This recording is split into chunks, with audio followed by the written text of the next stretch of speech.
오늘 이 시간은 죄를 다스리는 자라는 제목으로 말씀의 은혜를 나누도록 하겠습니다. 앞에는 세 사람이 있습니다. 이 사람은 누구죠? 아담과 하와가 뱀의 유혹을 받아서 뭘 따먹고 있죠? 선악과를 따먹고 있습니다. 두 번째, 이 돌을 들고 있는 사람 누굴까요? 가인이죠. 그래서 동생 아벨을 시기해서 죽이는 것이죠. 세 번째, 이 사람 누구죠? 예수님의 볼에다 뽀뽀를 하는 가룟 유다.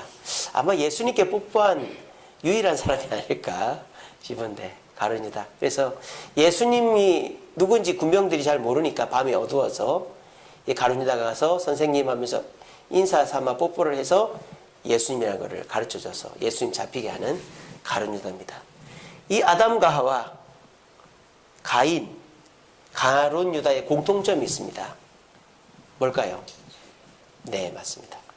죄를 다스리지 못한 자, 죄에 넘어진 자라는 뜻입니다. 아담과 하와는 선악과를 먹지 말라는 하나님의 명령을 어겨서 죄를 지었고, 가인은 살인죄를 지었고, 가룟 유다는 예수님을 파는 죄를 지었습니다. 자, 이 사람들은 모두가 죄에 넘어져서 인생이 꼬이게 된 것이죠. 사람들이 그렇게 얘기합니다. 사람이 어떻게 죄를 안 짓고 사나. 그렇죠. 저는 지금 죄를 안 짓자라고 말하는 게 아닙니다. 죄를 안 짓는 자, 설교 제목이 그게 아니잖아요. 설교 제목이 죄를 안 짓는 법, 죄를 안 짓는 자, 이게 아니잖아요. 그죠? 죄를 뭐 하는 자? 다스리는 자 아닙니까? 저는 지금 죄를 안 지을 수 있다고 얘기하는 게 아니에요. 저도 죄를 짓습니다. 저도 얼마나 죄인인지 몰라요. 자, 근데 우리가 죄를 다스리지 못하면 우리는 굉장히 비참해지는 거예요. 이 세 사람처럼. 우리가 죄에 빠져 있을 때 어떻게 되느냐. 첫째로 마귀의 종이 됩니다. 마귀의 종이 되면 어떻게 될까요? 화를 내기 싫은데 화를 냅니다. 욕심 부리기 싫은데 지 몸이 상하는 줄 알면서도 욕심 부립니다. 게으름에서 벗어나고 싶은데 게으름을 피웁니다. 그리고 중독에 빠지죠. 담배, 술, 게임, 도박, 마약, 이런 것들이 다 죄로부터, 죄에 빠져 있으면 마귀의 종이 됩니다. 그래서 내 사랑하는 사람들한테 막 소리 지르게 됩니다. 또 내가 하기 싫은 일을 막 하게 됩니다. 또 내가 욕심 안 부려야지, 이제 그만해야지, 손 떼야지 하는 걸 계속 하게 됩니다. 그리고 이제는 좀 해야지 하는데도 계속 누워있게 됩니다. 죄를 다스리지 못하는 자는 마귀의 종이 되는 거예요. 마귀의 종이 되면 어떻게 될까요? 다 끊어져요. 다. 뭐가 끊어질까요? 관계가 끊어져요. 관계가. 제일 먼저 끊어지는 관계가 뭘까요? 하나님과 우리 사이가 끊어지는 거예요. 마귀의 종이 딱 되면. 자, 하나님과 우리 사이만 끊어지느냐? 사람하고도 다 끊어집니다. 여러분 주변에 보세요. 자기 욕심 부리고요. 막 소리 지르고 화내고 게으르고 이런 사람들 보세요. 사람이 없어요, 주변에. 막 평소에 가만히 있다가 바로 소리 지르는 사람 보면요. 주변에 사람이 없어요. 그리고 뭐 베풀 줄 모르고 말이죠. 10원짜리, 100원짜리 다 따져가면서 깎고 이런 사람은 주변에 사람이 없어요. 그리고 게으르면 안 되지 하면서도 게으른 사람은요, 사람이 없어요. 죄를 지으면 관계가 다 끊어집니다. 심지어는 부모 자식 지간도, 형제 지간도 화내고 욕심 부리고 게으르면 관계 끊어지는 거예요. 이게 결과적으로 어떻게 됩니까? 지옥에 가는 거죠. 근데 사람들은 이 죄가 파생시키는 그런 나중의 일들에 대해서는 마귀가 생각을 못하게 하니까 생각 안 해요. 죄를 지으면 마귀의 종이 되고 사람과 관계가 끊어지고 지옥에 간다는 걸 생각 안 해요. 그리고 생각 안 하고 어떻게 합니까? 그냥 죄를 짓는 그 즐거움만을 생각하는 거예요.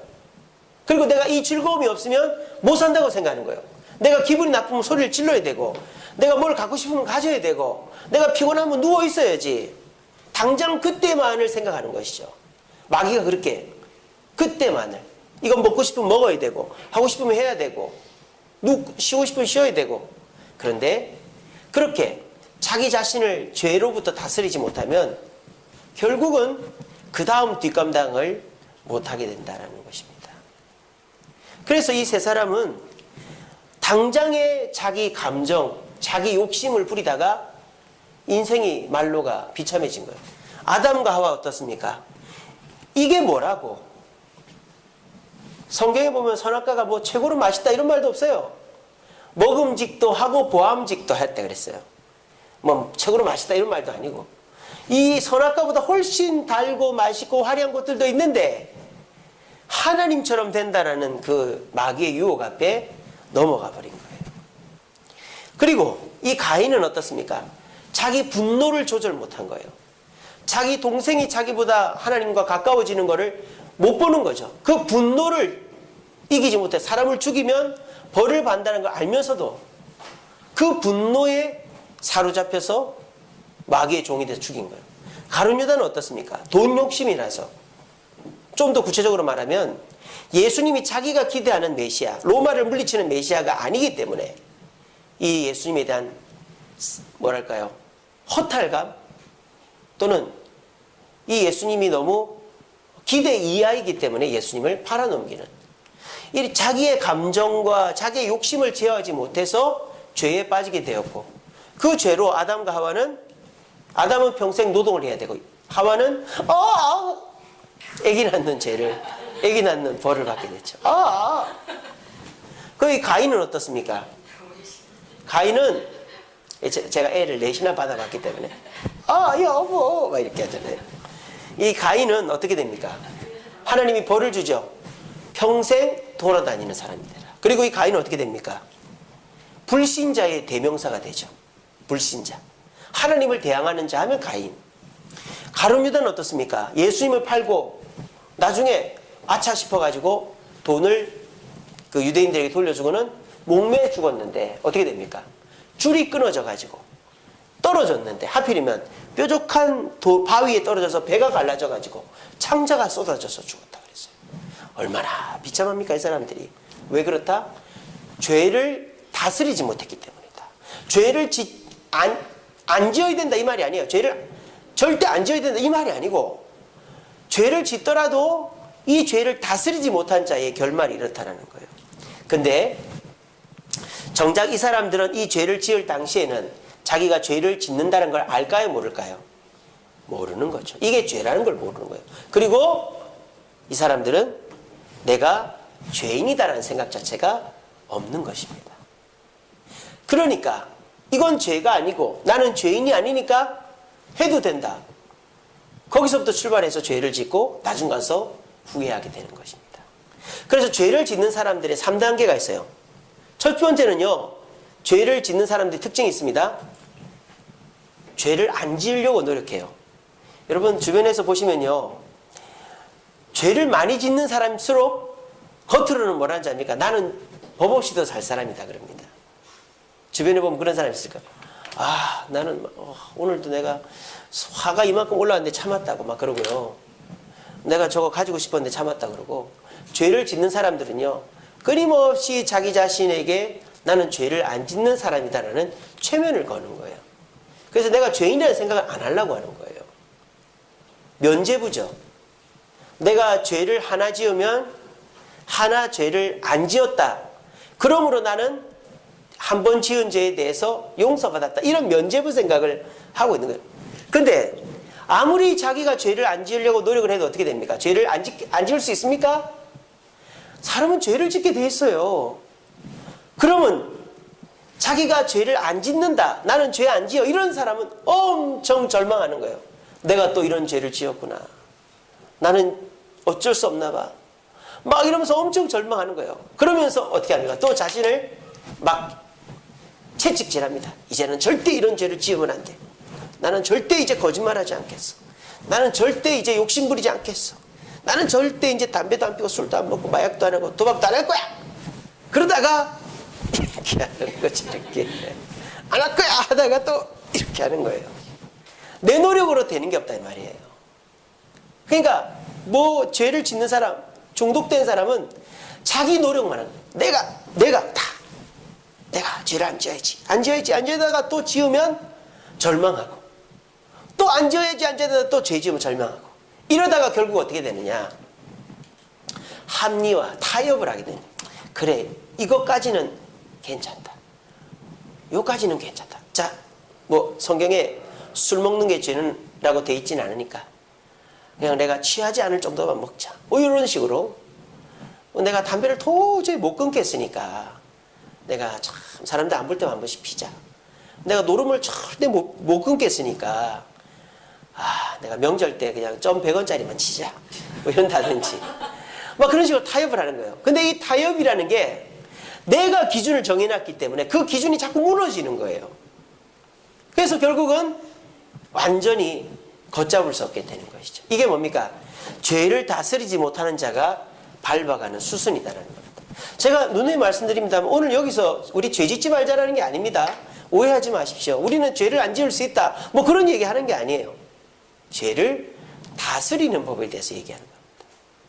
그러면 여러분들은 아까 말한 것처럼 마귀의 종이 아닌 마귀에게 자유하는 자가 될 수 있습니다. 그리고 여러분 주변 사람들과의 관계가 더욱더 돈독해질 수 있습니다.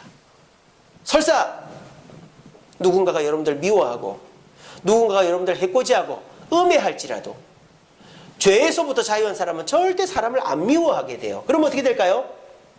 나를 미워하고 비난하고 음해하는 사람이 6개월, 1년, 2년이 지나도 내가 그 사람을 좋아하고 안 미워하면 그 사람이 멋쩍고 부끄러워서라도 나하고 관계가 좋아지는 거예요. 저는 그런 경험을 많이 합니다. 저한테 막 안 좋게 하는 사람이라 할지라도 미워하진 않아요. 그러면은 그게 1년, 2년 지나면요, 결국 그 사람하고 좋아지더라고요. 그래서 저는 제 주변에 원수진 사람이 없어요. 그런 것처럼 우리가 죄를 다스리게 되면 사람과의 관계가 원만해지는 겁니다. 그리고 어떻게 될까요? 하나님과의 관계가 원만해져서 천국에 가게 되어지는 것입니다. 우리가 죄를 우습게 생각하면 안 돼요. 저는 지금 죄를 안 짓자 이게 아닙니다. 지금 죄를 우습게 생각하면 안 된다 이 말이에요. 이 정도쯤이야 이러면 안 된단 말이에요. 내 노력으로 이길 수 있다 이러면 안 된단 말이에요. 죄는 내 노력으로 못 이깁니다. 내가 아무리 노력을 해도요, 내가 다시는 이거 안 한다 해도 안 한다 하다가 이렇게 한단 말이에요. 그래 놓고 또 절망하고 또 안 한다 하고 타협하고.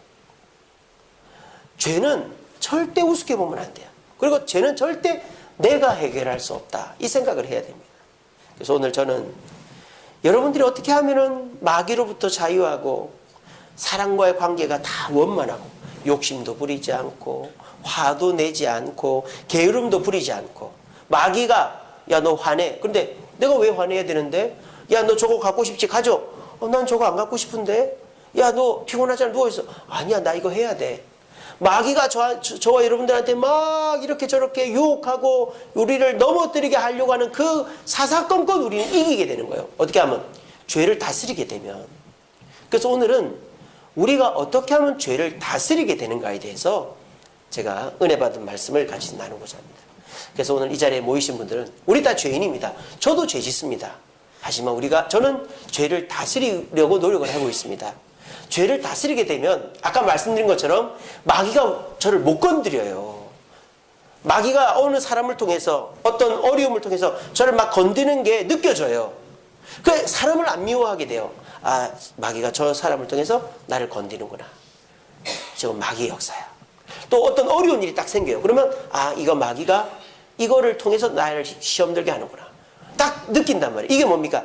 죄를 다스리게 되면 마귀가 틈을 타고 공격을 해도 다 성령의 갑주, 전신갑주를 입은 것처럼 다 이겨내게 돼 있단 말이에요. 그러면 어떻습니까?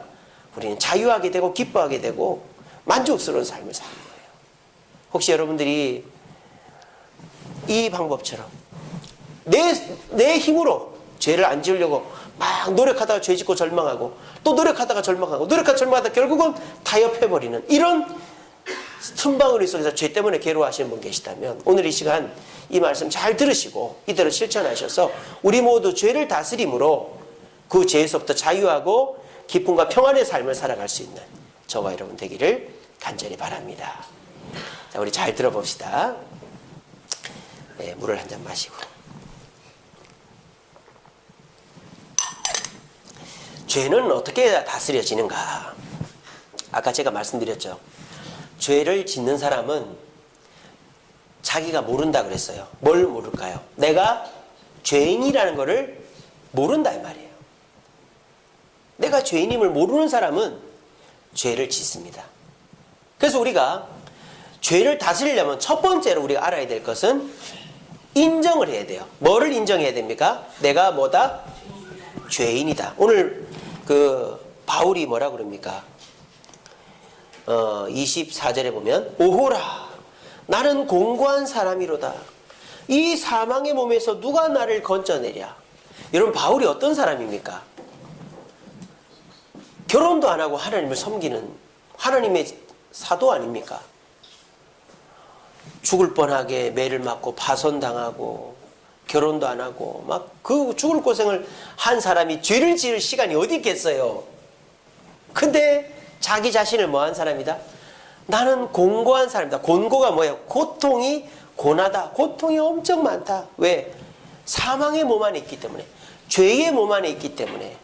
그러니까 바울이 무슨 죄를 얼마나 지었겠습니까? 많은. 내가 이 세상 사는 한은 죄의 영향력에서 벗어날 수가 없다는 것을 인정하고 있는 거예요. 그래서 나는 언제든지 죄를 지을 수 있다라고 고백하고 있는 것입니다. 이 세상에서 가장 답이 없는 사람이 누군지 아세요? 문제가 없다고 말하는 사람이 답이 없는 사람이에요. 예를 들자면 여러분들이 누굴 도와주려고 요즘 어려운 거 없어? 근데 자존심 때문에 어려운 거 없어? 그럼 그 사람은요 그냥 혼자 죽는 거예요. 왜? 자기가 어려움이 없다고 그랬기 때문에. 내가 문제가 있다고 얘기를 하고 내가 문제가 있음을 인정을 해야 고쳐지는데 문제가 없다라고 자꾸 얘기를 하면은 그 사람은 그 문제를 해결할 방법이 없는 것입니다. 멀쩡한 기계인데 버려야 되는 경우가 있어요. 그게 뭡니까? 말을 안 들으면 버려야 돼요. 버튼을 눌렀는데 TV가 안 켜져요. 뭐 이렇게 조작을 했는데 안 움직여요. 그럼 겉으로 볼 때는 멀쩡해도 버리는 거예요. 그거는. 왜 그렇습니까? 말을 안 들으니까. 어디가 문제가 있다는 것을 드러내질 않으니까 그 기계는 아무리 고가라도 버려야 되는 거예요. 마찬가지입니다. 우리가 죄를 다스리려면 1차적으로 나는 죄에서부터 자유할 수 없는 죄인이다라는 것을 인정을 해야 돼요. 그 인정을 함과 동시에 우리는 어떻게 될까요? 겸손해지는 것입니다. 자, 그러면 자 봅시다. 우리가 어떻게 하면 죄를 인정할 수 있을까요? 어떻게 하면 죄를 인정할 수 있을까요? 예수님 안에 있으면 맞는 말입니다. 자, 근데 좀 더 구체적으로 내가 죄인됨을 어디서 발견할 수 있을까요? 내가 죄인이라는 걸 비교를 해봐야 될 거 아니에요. 내가 죄인이라는 것을 알려면 죄인 아닌 사람이나 어떤 것과 비교를 해봐야 될 거 아니에요. 그러니까 우리가 무엇과 비교를 해봐야 내가 죄인임을 알게 될까요? 율법이죠. 율법. 말씀 아닙니까? 성경에 뭐라고 되어 있습니까? 율법은 죄를 깨닫게 하는 능력이 있고 십자가의 은혜는 구원에 이르게 한다 그랬잖아요. 그러므로 저와 여러분들은 말씀을 가까이 할 때 내가 얼마나 큰 죄인인가 하는 것을 깨닫게 되는 거예요. 왜 그러느냐? 우리가요 요즘 성도들이 점점 하향평준화되고 있어요. 하향평준화. 왜? 목사들 설교로 듣는 게 말씀의 전부이기 때문입니다. 목사님들이 성경 그대로 설교를 하는 게 아니라 성도들이 듣기 싫어하는 건 설교 안 해요. 뭐 죄에 대해서, 뭐 전도에 대해서, 뭐 헌금, 봉사, 뭐 성령, 뭐 이런 뭐 눈에 보이지 않고 뭐 구체적이지 않고 뭐 좀 부담되고 이런 거 설교를 안 한단 말이에요. 그냥 예수 믿으면 복 받고 서로 사랑하고 양보하고 이런 윤리적이고 도덕적인 설교들을 주로 한단 말이에요. 그러니까 성도들은 내가 죄인이라는 생각 안 하는 거예요. 왜? 나는 윤리적이고 도덕적이고 젠틀한 사람이기 때문에. 그러니까 자기가 죄인이라는 생각 안 해요. 그러니까 자기가 하는 행위들은 내가 윤리적이고 내가 정상적이기 때문에 나는 죄가 없다고 생각하는 거예요. 그러면서 마음껏 죄를 짓고 있는 거예요. 어떻게 해야 됩니까? 본인 스스로 성경을 봐야 되는 것이죠. 그래서 성경 말씀, 이 성경 말씀은 모세가 기록하기 시작해서부터 요한이 기록할 때까지 그때서부터 지금까지 변함없이 이어져 내려오는 책입니다. 그래서 우리가 한 글자라도 번역이 잘못된 것이 있을까 봐 히브리어, 헬라어 원문으로 살펴보잖아요. 그래서 우리가 이 성경 말씀에 빗대어 보면 사람의 얘기가 아무리 미화해서 전달을 해도 성경을 보면 내가 죄인인 게 드러나는 거예요. 쉽게 말하면 거울 중에서 이렇게 키가 커 보이게 하는 거울도 있고요. 또는 뭐 얼굴이 뽀사시하게 보이게 하는 거울도 있습니다만은 우리가 제대로 된 거울을 딱 보면은 내 얼굴이 어떻고 내 키가 어떻고 하는 걸 볼 수 있듯이 이 성경은 우리 자신을 있는 그대로 보여주는, 우리 인간이 얼마나 타락했고 죄인이고 지옥 간다는 것을 그대로 보여주는 거울이기 때문에 우리는 이 성경 말씀을 통해서 우리 자신을 보면 아, 내가 성경을 보니까 아직 내가 믿음이 부족하구나. 성경을 보니까 아직 내가 죄인이구나.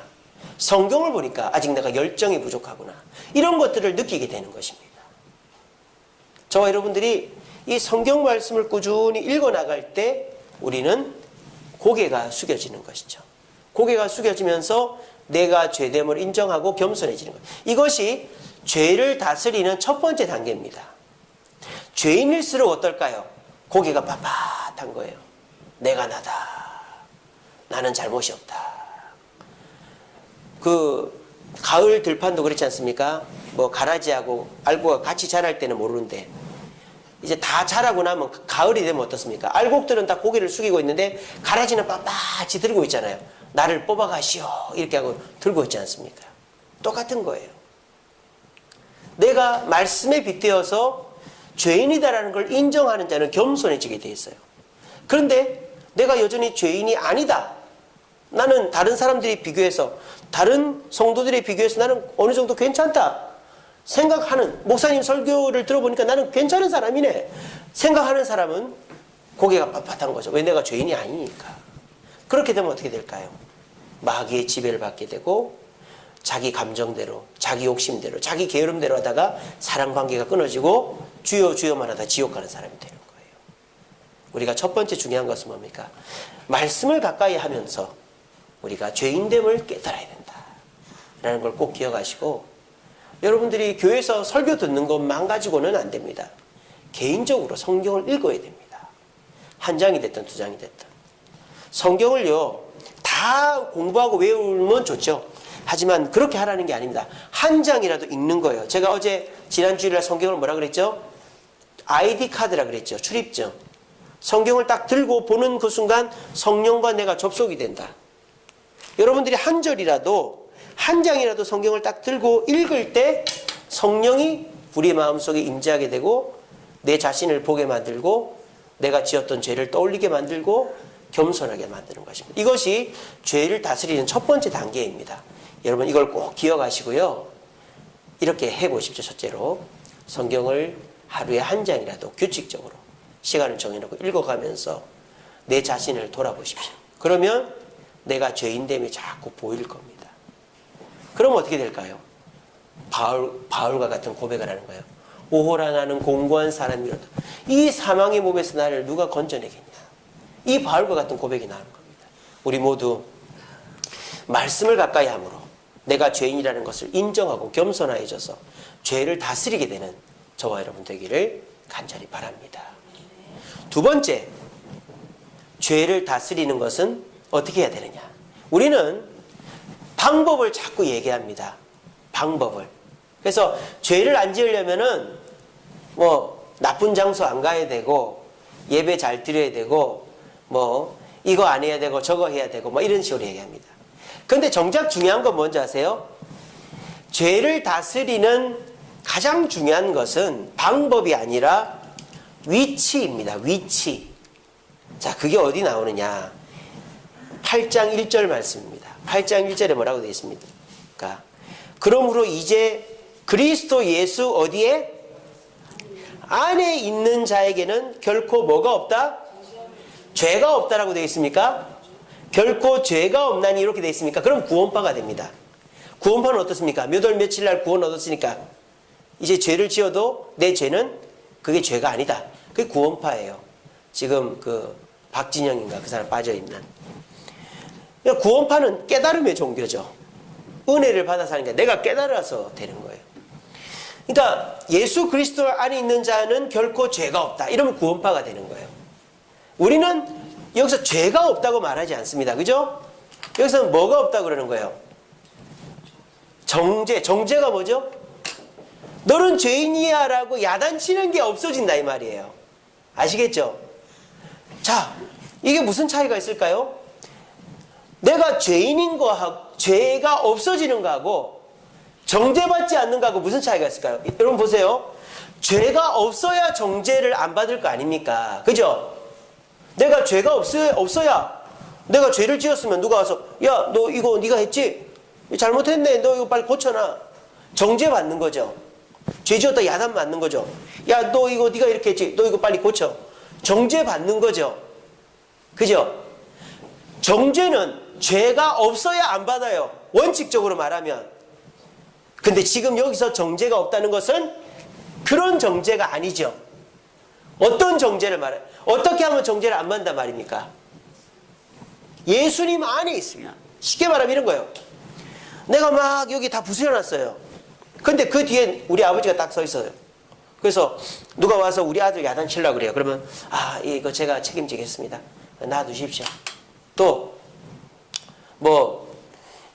이렇게 집에 다 어지러놨어요. 근데 엄마가 남편이 들어와서 여보 이게 뭐야? 누가 이랬어? 네가 이랬지? 그런데 엄마가 여보 걱정 말아요. 내가 다 치울 테니까 얘 가만히 놔둬요. 요게 정죄받지 않는 두 번째 방법이다 이 말이에요. 우리는 죄를 다스리려면 어디에 있어야 된다고요? 예수 안에 있어야 된다. 이게 핵심이에요. 이게 핵심이에요. 여러분 이거를 실천하시기 바랍니다. 이거를 실천하면요. 죄를 짓더라도 정죄받지 않고 죄를 짓더라도 마귀에게서 자유하고 죄를 짓더라도 겸손해지고 죄를 짓더라도 하나님의 뜻대로 살게 됩니다. 아시겠습니까? 여러분 이 진리를 깨달으시기 바랍니다. 우리는 내가 어떤 방법과 노력을 해야 죄를 이길 수 있을까? 그 생각합니다. 그래서 막 그 죄 짓는 곳은 안 가고 막 생각도 안 하고 만지지도 않고 막 근처도 안 가고 막 그러다가 어쩌다 한번 그러면 이제 또 와르르 무너지는 거죠. 내 노력으로 죄를 안 지을 수가 없단 말이에요. 그런데 우리가 죄를 짓더라도 너는 죄인이라고 야단만 안 들으면 되는 거 아니에요? 그렇지 않아요? 여러분들이요 어떤 문제가 있어요. 문제라기보다 여러분들이 좀 뭐랄까요? 똑똑하지를 못해요. 많이 배우지를 못했어요. 그러면 어떻게 하면 될까요? 똑똑한 사람들이 나를 도와주면 될 거 아니에요. 김영삼 대통령이 그랬지 않습니까? 김영삼 대통령이 나는 안 똑똑하다. 하지만 똑똑한 참모들이 있으면 괜찮다 그랬잖아요. 그 맞는 말이잖아요. 그죠? 우리 자신이 부족할 수 있어요. 근데 우리가 겸손하게 예수님 안에 있으면 어떻게 될까요? 죄를 지어도 그 죄에서 정죄, 야단을 안 맞는 거예요. 그러면 어떻게 될까요? 우리는 죄에서부터 자유하고 마귀의 종노릇을 안 하는 거예요. 얼마나 기쁜 일입니까? 이 얼마나 기쁜 소식입니까? 이 얼마나 벅찬 감격입니까? 우리 예수님 안에만 있으면 죄를 지어도 그 죄를 용서함 받고 마귀로부터 자유할 수 있다니. 이런 혜택이 어디 있습니까, 여러분? 그런데 이 혜택을 누리지 못한 사람이 너무너무 많은 거예요. 왜? 자기 자존심 때문에, 자기 고집 때문에 예수님 안에를 안 들어가는 거예요. 내가 할 수 있다고 하는 거예요. 귀찮다고 하는 거예요. 필요 없다고 하는 거예요. 그러면서 예수를 믿으면서도 예수님 밖에서만 노니까 마귀가 툭 건들면 넘어지고 뭐라면 울고 막 건들면 화내고 그렇게 되는 거예요. 아주 간단한 얘기 아닙니까? 저와 여러분들은 예수 그리스도 안에 있는 사람입니다. 오늘 금요기도회까지 오신 분들은 정말 예수 그리스도 안에 있는 분들이에요. 근데 우리에게 어떤 문제가 있을까요? 24시간 예수 그리스도 안에 있으면 되는데 우리가 가끔 한 번씩 욕심도 나고 게으르기도 하고 화도 나면 그 예수 그리스도 안을 자꾸 벗어나는 거예요. 그러니까 그때는 마귀에게 정죄를 받는 거예요. 그러니까 괴로운 거죠.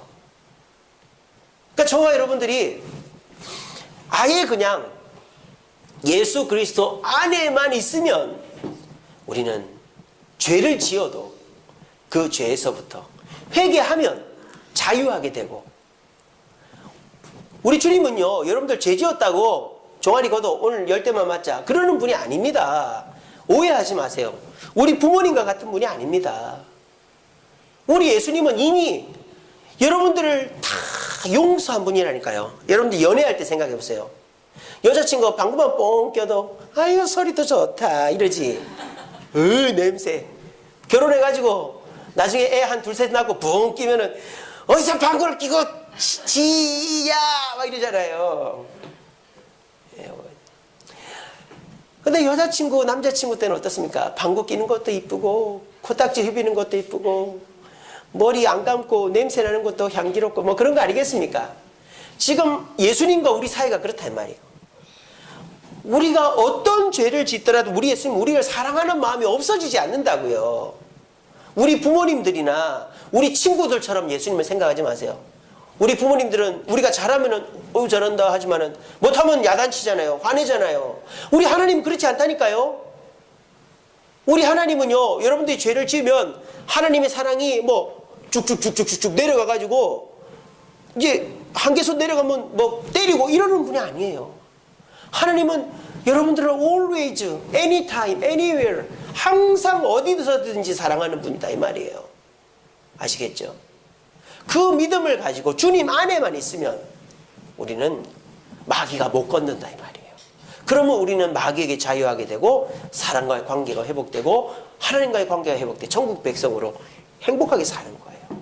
그런데요 사람들이 주님 안에 잘 있다가 내가 욕심나는 걸 못 참고 내가 내 막 경험이나 내 교만을 못 참고 주님 안을 벗어나서 교회를 안 나오고 내 방법대로 하고 내 욕심대로 내 감정대로 한다든지, 또는 주님 안에 있는 것이 너무너무 답답해가지고 세상의 방법을 한번 재미삼아 해본다든지, 이렇게 해서 주님 안을 살짝 떠나보면 그때 우리는 마귀의 집중포화를 받게 되어지는 것입니다. 오늘 이 비밀을 깨달으시기 바랍니다. 그리스도 예수 안에 있는 자에게는 정죄함이 없다. 죄는 있어요. 우리는 죄에 있어요. 하지만 우리가 죄를 짓는다고 우리 하나님의 사랑이 줄어들지 않습니다. 우리 하나님의 사랑이 그렇게 싸구려고 작지 않아요. 어떤 죄를 짓더라도 하나님은 여러분을 사랑하십니다. 믿으십니까? 그 믿음이 굳건해야 주님 곁을 안 떠나요. 왜 주님 곁을 떠날까요? 여러분들 같이 신앙생활 열심히 하는 분들이 주님 곁을 떠나는 경우가 몇 가지가 있어요. 그게 뭐냐? 내가 주님 앞에 너무 큰 죄를 지었다 생각하고 주님 볼 면목이 없었어.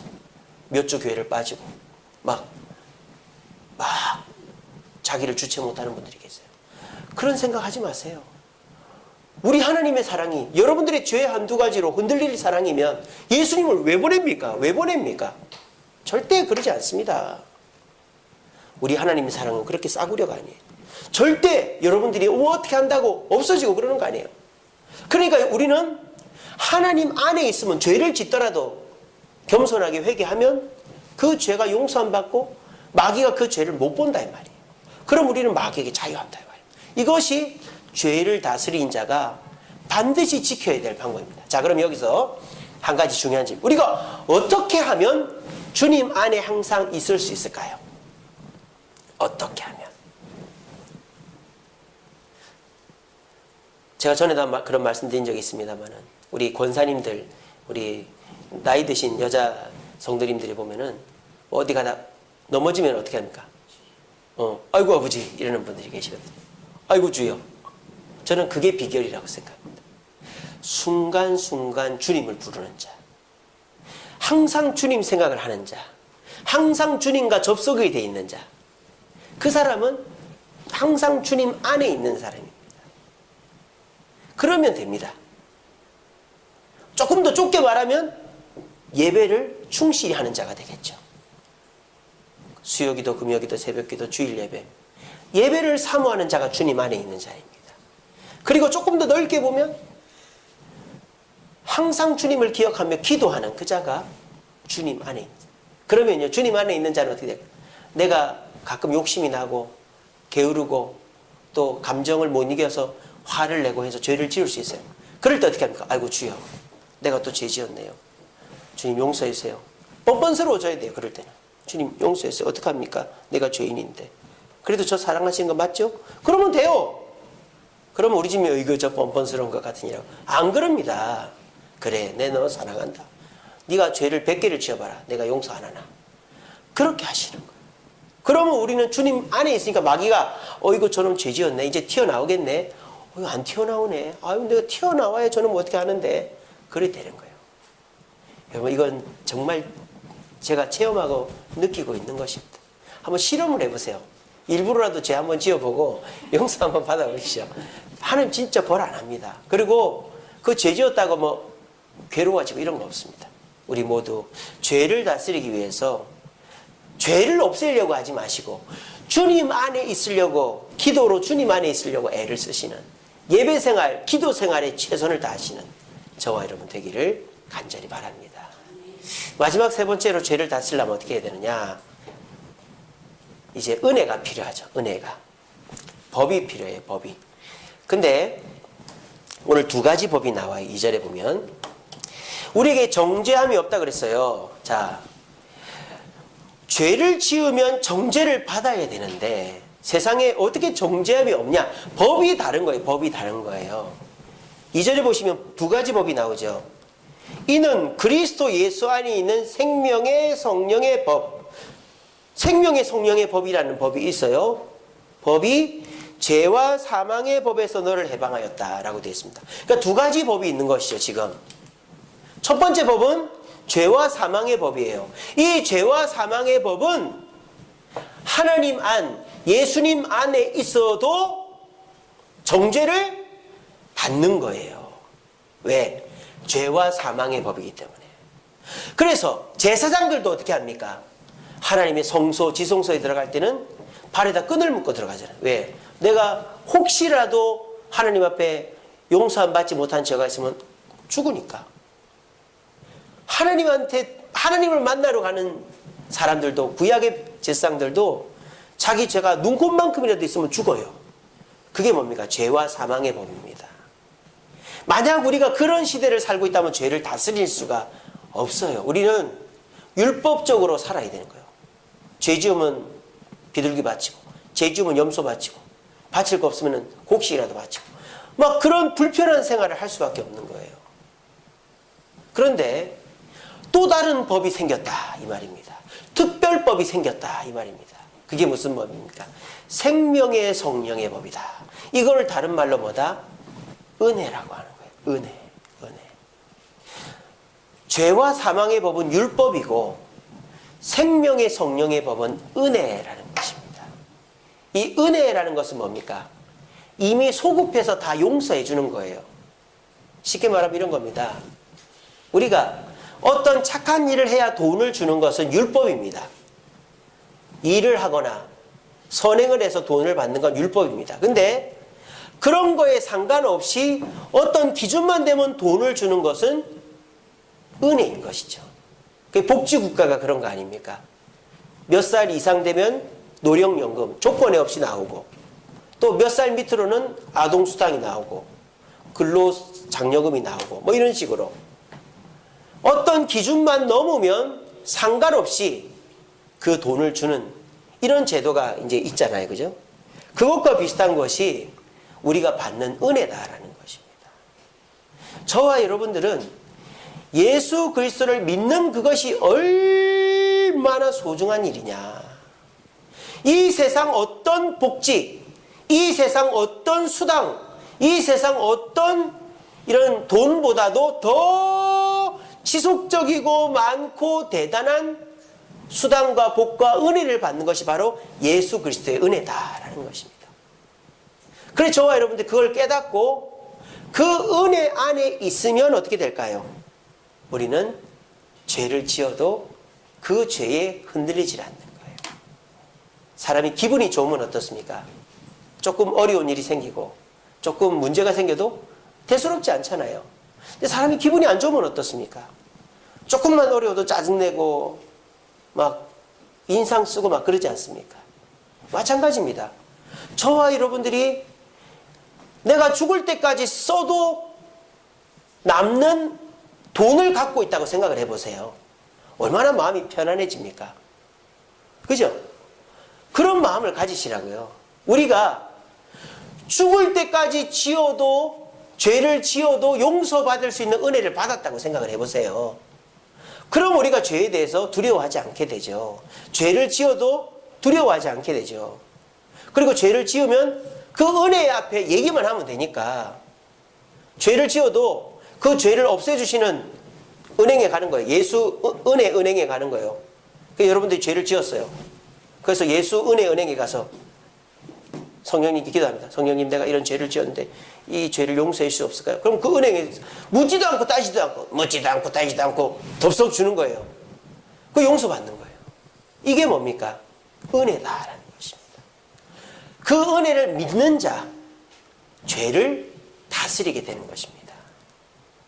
여러분, 자녀들 중에서 막 이렇게 죄를 짓는 애들이 있단 말이에요. 그럼 그런 애들을 붙잡아 놓고 막 너 왜 이렇게 했냐, 이러면 안 된다, 다음번 이러면 용돈 안 준다, 너 이러면은 뭐 또 이제 큰일 난다, 집에서 나가야 된다, 이러면 애들이 더 죄를 안 지을 것 같은데 더 죄를 지어요. 근데 애가 죄를 지어도 엄마 아빠 널 믿는다, 잘하고 있다, 그래도 네가 전에보다는 덜 하네, 그래 앞으로 더 잘해보자, 엄마 아빠 노력할게. 그럼 애들이 죄를 안 지어요. 점점 횟수가 줄어들어요. 여러분, 자녀 키우면서 다 느껴보셨잖아요. 이게 뭡니까? 은혜의 효과라는 것입니다. 저와 여러분들이 죄를 안 지으려고 하면 할수록 죄를 더 짓게 되어 있는 거예요. 누군가를 미워하면 미워할수록 그 사람을 더 닮아가는 거예요. 근데 누군가를 사랑하면 사랑할수록 나를 미워하는 사람도 사랑하면 그 사람 안 닮아가는 거예요. 우리가 은혜 안에 있다라는 것을 믿어버리고 어떤 죄를 짓더라도 예수 은혜 은행에 가서 내 죄를 딱 내어놓으면 그 죄를 용서해 줄 만한 은혜를 언제 어느 때든지 준다 하는 믿음이 딱 있으면 여러분들이 왜 죄를 두려워하겠습니까? 죄를 짓더라도 회개만 하면 되는데요. 자존심 안 피우고 그렇게만 하면 죄가 자꾸 용서가 되니까 죄를 덜 짓게 되는 거예요.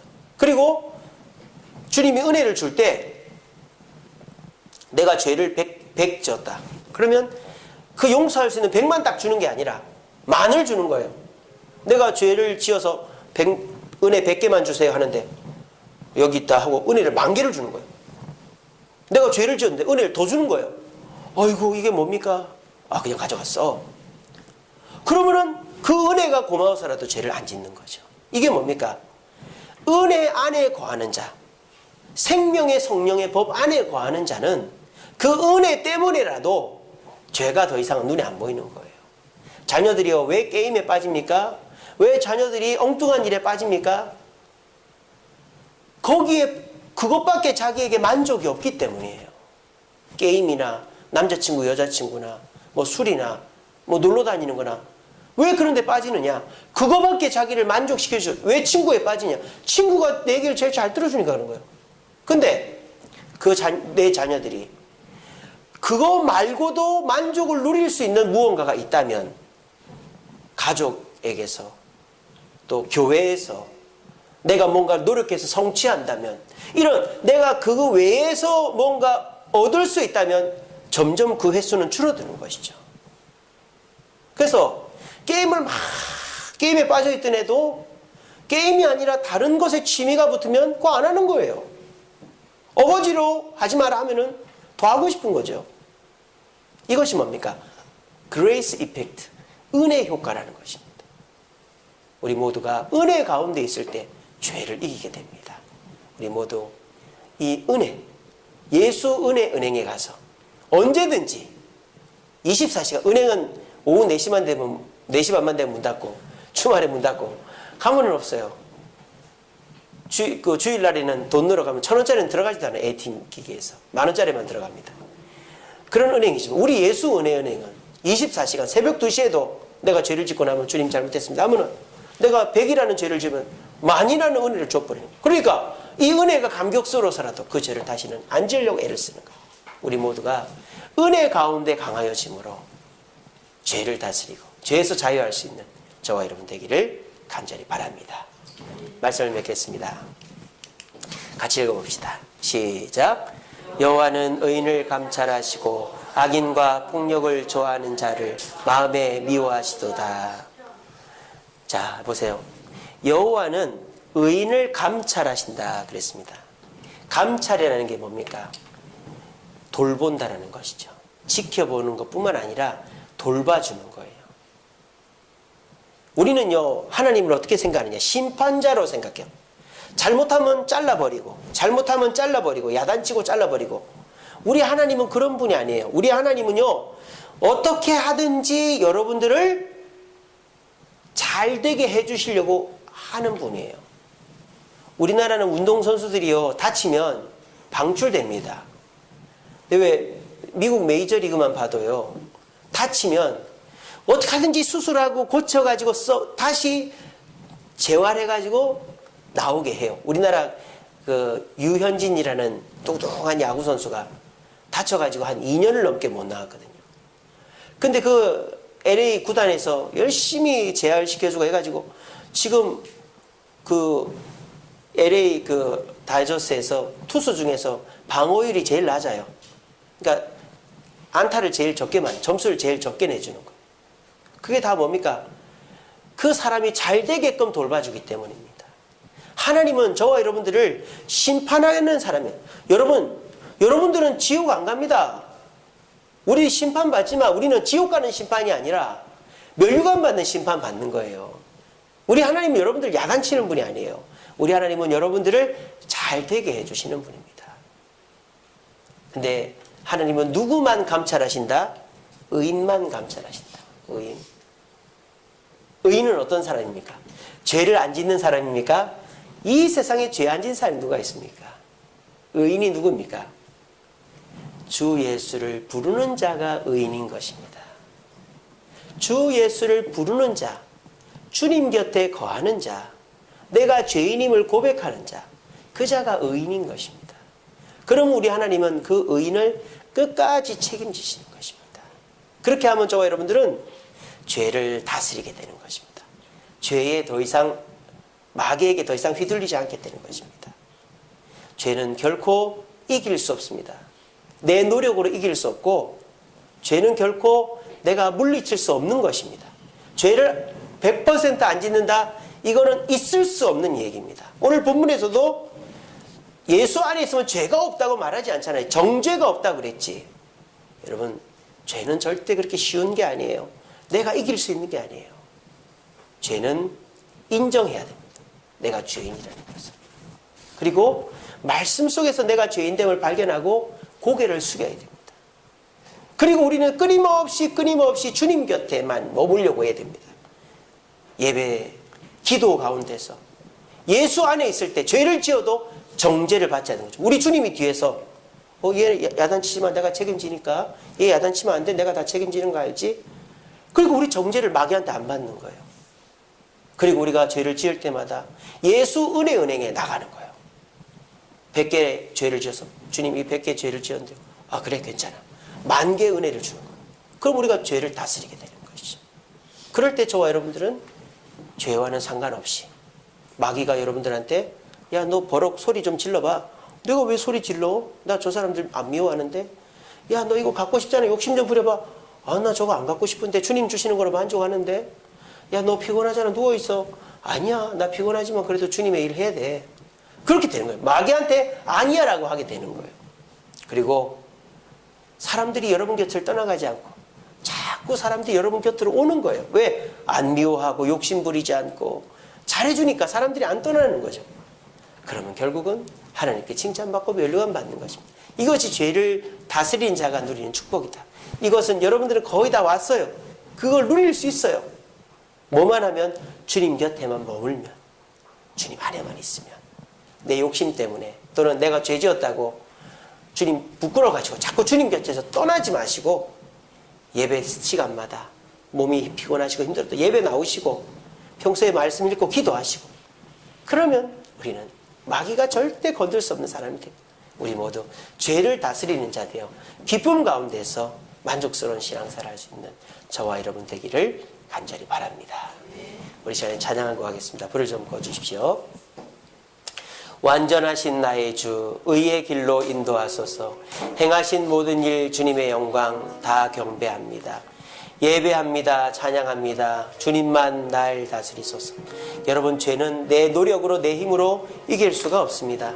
완전하신 주님 안에 거하면서 주님께 겸손히 은혜를 구할 때 우린 죄를 다스리고 자유하게 되는 것입니다. 우리 그 믿음의 고백으로 이 찬양 주님께 드리겠습니다.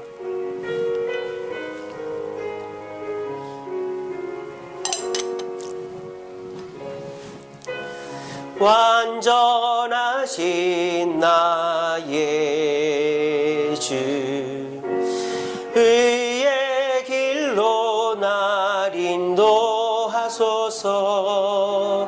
행하신 모든 일 주님의 영광 다 경배합니다. 완전하신 나의 주 완전하신 나의 주 의의 길로 날 인도하소서. 행하신 모든 일 주님의 영광 다 경배합니다. 예배합니다. 찬양합니다. 주님만 날 다스리소서. 예배합니다. 찬양합니다. 주님 홀로 높임 받으소. 예배합니다.